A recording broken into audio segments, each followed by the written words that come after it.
I'm going to leave my disabled husband. That's what this woman posted in the Off My Chest subreddit. We are running up against these women. Uh, they are not going to martyr themselves. They are not going to sacrifice themselves for these husbands. I am seeing this more and more. Not all of the time. There are some women that still work themselves down to the nub, but some of these women are like, get someone else to do it. Let's go ahead and check out her story. She says, I know that I'm going to get hate for this from people who aren't spousal caregivers and who haven't ever given someone all you have, only for them to cost you everything. She says, in the next 9 months, I plan on walking out and leaving my cognitively disabled husband. I can't do this anymore. I can't keep sacrificing and living a life devoid of hope and joy. He stopped being able to be my husband and a partner after sustaining significant brain damage. I lost so much to his terminal, maybe that's a traumatic brain injury. Traumatic brain injury, that's probably what that is, which was his own doing and was a symptom of over a decade of carelessness and poor choices on his part that I always had to clean up for him. He also chose to stand back for years before this and not show up for me. This time, I don't want to keep paying for his mistakes because this time it can't be fixed. And staying means a life sentence when I've already given him basically everything and all of me. I have nothing left for myself or anyone else. I have been slowly dying inside for a few years now. You can't heal in the environment that hurts you.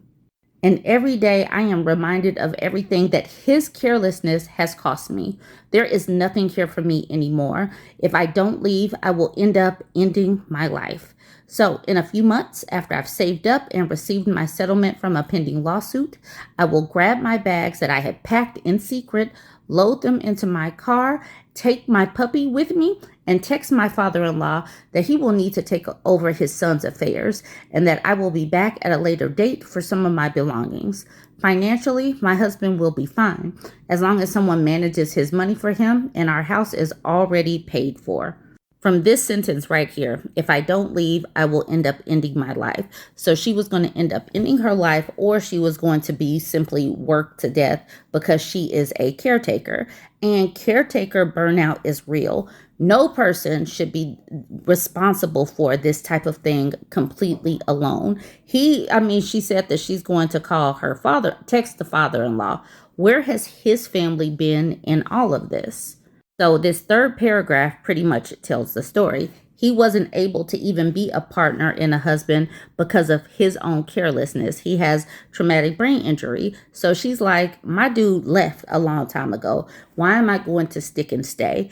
At least she is working on helping get his finances together and making sure that someone would take care of him, because we have seen where people would just peace out and walk out. So she's trying to get things set up for him. So she's having some kind of compassion, but obviously she has to have some kind of compassion for herself. She says, nope, his carelessness is not going to wear me down, break me down, and cause me to lose my life, because she wants to find some hope and some joy before her life is over, because she didn't do the same things. She wasn't careless with her life, and she deserves to live some life. I am interested in what you think, but let's go ahead and check out some of these comments.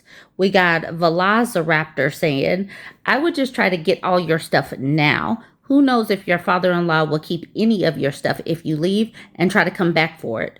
Your husband sounds like my ex, who is constantly doing stupid stuff and falling over and breaking bones. One day, my ex will probably end up in a similar situation. I'm sorry that you've had to deal with this due to his lack of caring. Do what is best for you, and like the other person said, definitely get therapy once you're settled. It has done me wonders. ALW Cow says, it doesn't matter what other people think. Do what's best for you. We got Urban Nomad saying, spot on. Unless you've actually been a caregiver and watched your whole life vanish, you have no right to judge. OP gave everything she had. She deserves a chance to survive. Friend of Cast Reject says, my childhood friend's father was in a horrible accident that forever changed him cognitively. He wasn't the same person as he was before the accident. It really destroyed their family for a time.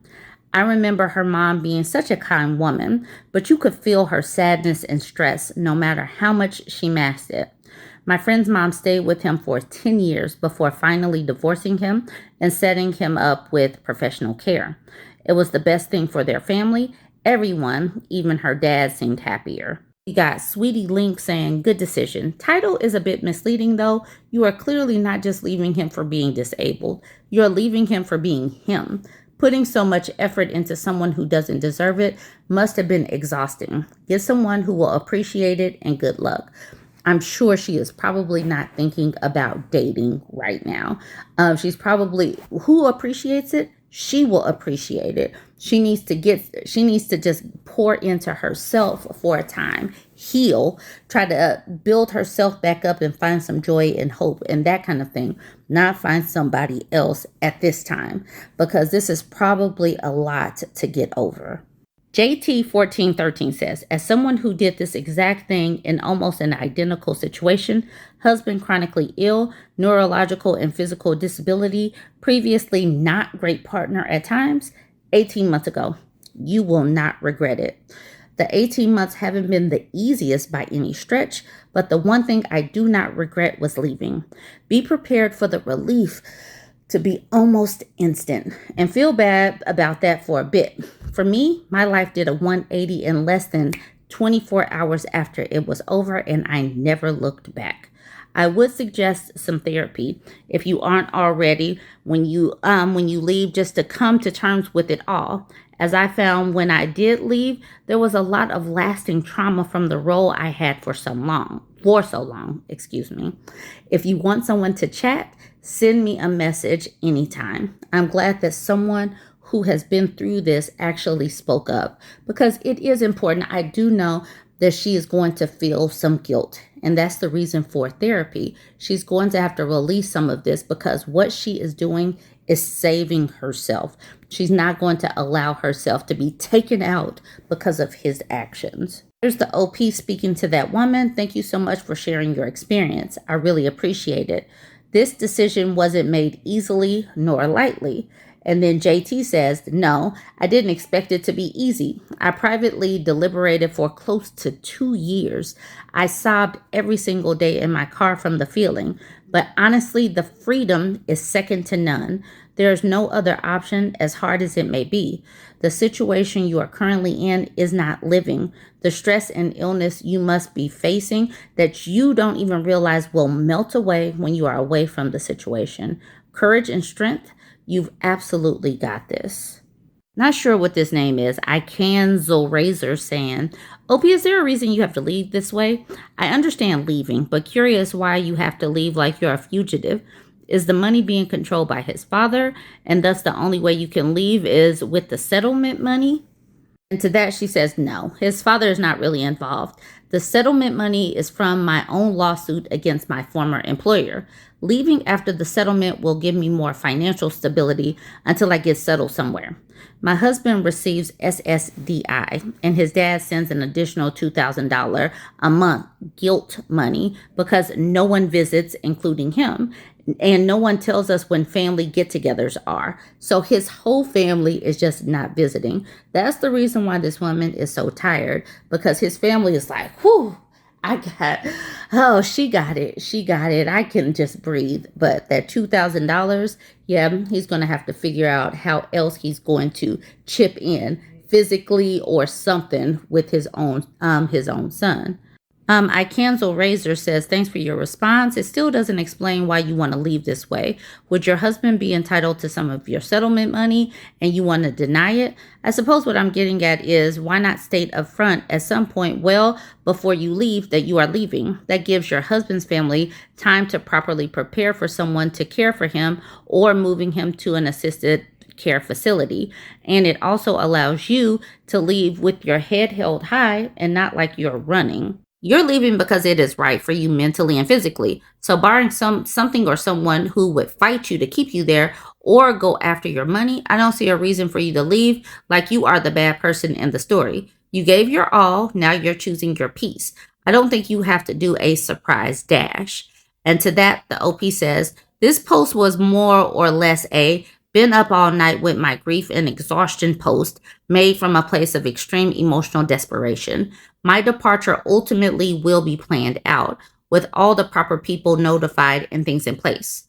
About my settlement, I think that I accidentally gave people the impression that I would keep all of it to myself and be leaving to avoid splitting it, which is not my intention. He'll obviously have a generous portion, if not half. I mentioned it meaning that it will allow me the financial means to leave. Then I cancel. Razor says, all good. I hope I didn't come off being hard on you. Best of luck. And there is no shame in putting yourself first, especially since it seems to have been a bad marriage for some time. That means you would have left regardless of his health. We got Leg Any saying, it's okay. You're okay. This sounds like you thought this out for a long time. Good luck with everything. All right, so we'll end with Insilia saying, watch out for the flying monkeys. This sounds very much like a situation that could create a lot of people who don't want to have to deal with the situation trying to guilt you into going back. You may want to block a few people on your contacts preemptively. Also, maybe leave an instructional document somewhere safe in your house, and rather than messaging your father-in-law, if practical, put a letter through his door on your way out to let him know what's happening and where he can find the instructions, because he is likely to be the first person with the guilt trips if he can contact you easily. Also, let the police department know so there's no false missing persons report put out for you. All right. So I did want to get to that part. This is just a part of the planning. Sometimes people might not think about the whole missing persons or maybe just leave some kind of instructions. She sounds like she is still trying to be kind and set things up. She is doing her best. She just wants to manage her mental health and well-being as well. All right, y'all, chime in. Let me know what you think of this story. I am glad that we're seeing women choose themselves and not go down with a sinking ship. But what do you think?